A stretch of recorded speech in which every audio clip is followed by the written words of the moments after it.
पनीर, दाल, nuts जितना भी खाओ वजन नहीं बढ़ता। ये सीक्रेट है।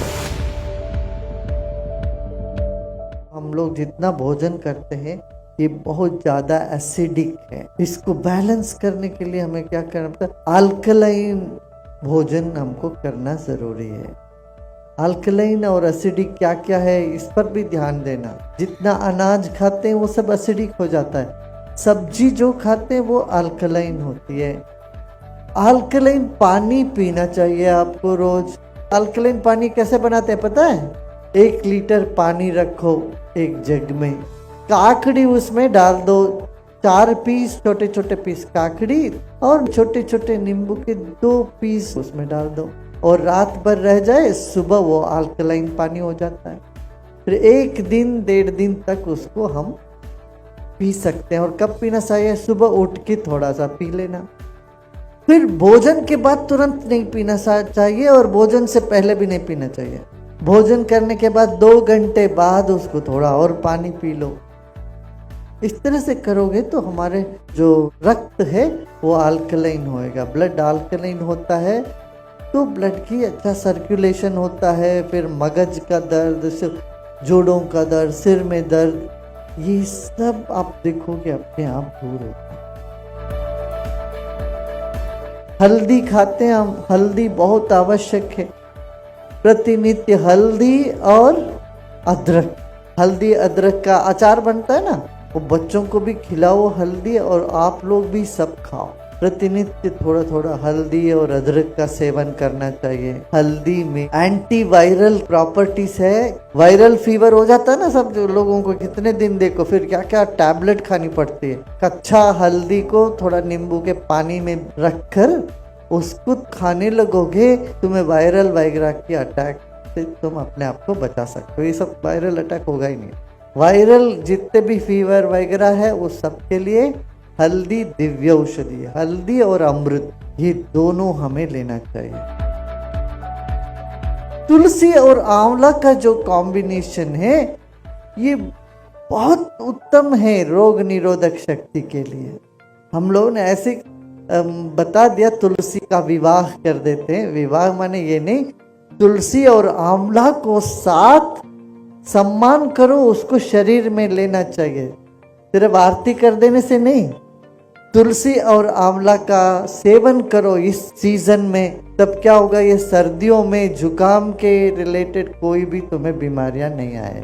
कई प्रसाद बनते हैं उसके ऊपर तुलसी रखे बिना प्रसाद नहीं बनता बोलते हैं। क्यों? तुलसी में वो गुण है जो हमारे शरीर को बल देती है। इसमें वैज्ञानिक है।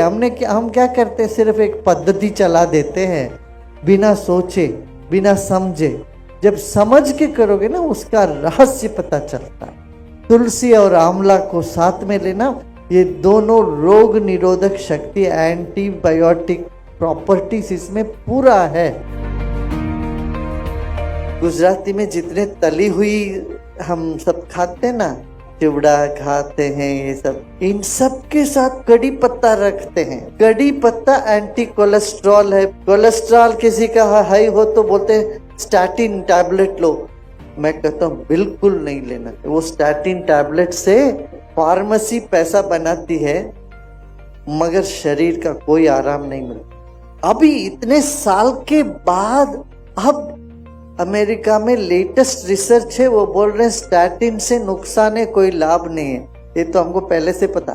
भारत में हम पहले से कहते थे ये स्टैटिन टैबलेट बिल्कुल ही नहीं लेना चाहिए। उसकी जगह क्या लोगे, कोलेस्ट्रॉल बढ़ गया तो कड़ी पत्ता ना चटनी जमी लो।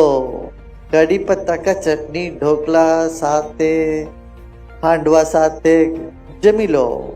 ढोकला बहुत सरस फूड थे। ढोकला में तो सब है, उसमें अमीनो एसिड है, उसमें इडली जैसे है ढोकला, उसमें दही भी है, तो शरीर के लिए उत्तम है।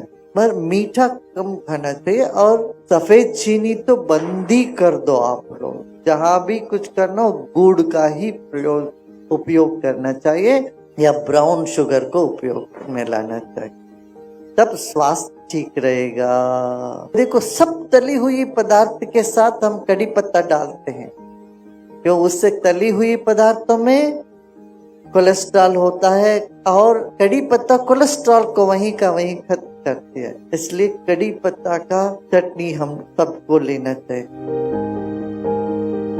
सेजल है ना, सेजल, डांटा जिसको कहते हैं सेजल, ये इतना उत्तम है।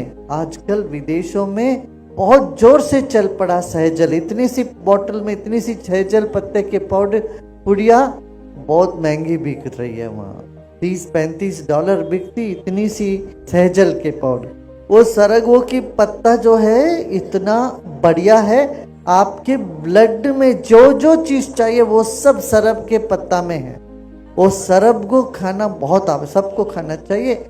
और सरब को नहीं मिलता तो ऊर्जा टैबलेट बनाए अपना आयुर्वेद में। वो सरग को का ही पत्ता अच्छे से निकाल के ऊर्जा टैबलेट जरूर रखना अपने पास, उससे शक्ति बनती है। हमारे शरीर में कोई भी चीज की कमी हो तो ऊर्जा टैबलेट लो, वो ठीक कर देते। ऊर्जा टैबलेट हर तरह की कमी डिफिशियंसी है, कोई बोलता है कैल्शियम डिफिशियंसी, पोटेशियम डिफिशियंसी, कोई बोलेगा तुम्हें बी का डिफिशियंसी है, डी का डिफिशियंसी, किसी भी तरह का डिफिशियंसी,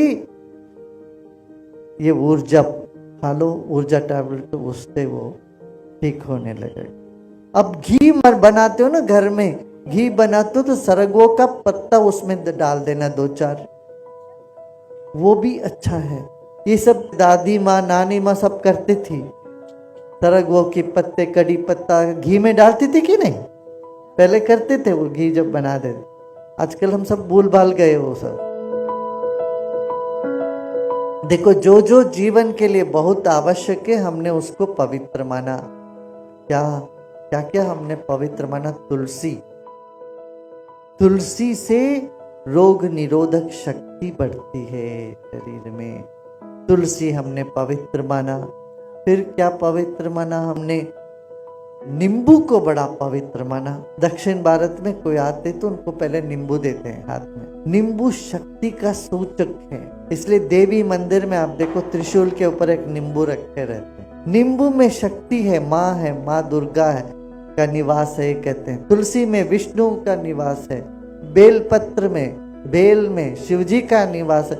हम एक एक पत्ते को ईश्वर के साथ जोड़ के रखे हैं ताकि वो सारे ईश्वरी तत्व हमारे पौधों में, पत्तों में, फलों में निवास करते हैं। ये बात है, उनका तरंग इन चीजों में होता है।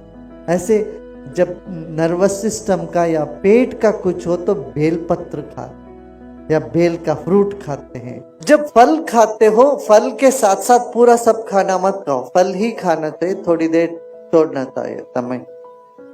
नट्स और फल एक बार खाना चाहिए। फिर जब पके हुए भोजन करते हो सेपरेट, उस वक्त फल नहीं खाना चाहिए।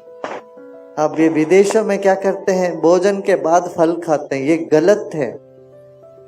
आयुर्वेद इसको मानता नहीं है। आयुर्वेद कहता है फल को अलग खाओ, सब्जी को अलग से खाओ, दोनों को मत मिलाओ। भोजन में सिर्फ सब्जी चलता है और नाश्ता में सब्जी नहीं, फल खाओ। और बहुत ज्यादा मोटापा है तो आप कार्बोहाइड्रेट, प्रोटीन को अलग अलग टाइम पर खाओ, फिर वजन नहीं बढ़ेगा।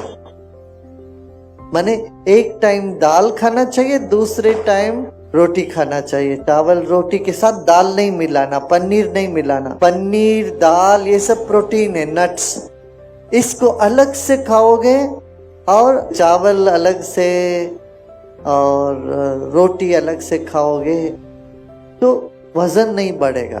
जितना भी खाओ वजन नहीं बढ़ता। ये सीक्रेट है। तो इस तरह से भोजन का हम ध्यान दें, फिर हम निरोगी बने रहेंगे। और आरोग्य ही जीवन का सबसे अच्छा धन है। हम सब ये संकल्प लें, घर घर में आयुर्वेद पहुंचे, लोग निरोगी रहे। तो अब हम जो भी हम लोग यूज करते हैं स्नान करने में, ये करने में, सब आयुर्वेद की तरफ मुड़ना चाहिए। देखो शरीर में सबसे बड़ा ऑर्गन है हमारा स्किन। इस पे जितना केमिकल वाली सब हम साबुन वाबुन लगाते हैं, वो केमिकल अंदर धीरे धीरे जाके फिर अपना शरीर में स्वास्थ्य को बिगाड़ देता है। इसलिए हमें लौट के आयुर्वेद पर अपना ध्यान दें, आयुर्वेद की तरफ चलें। शरीर के भीतर बाहर सब आयुर्वेद का ही हम उपयोग करें।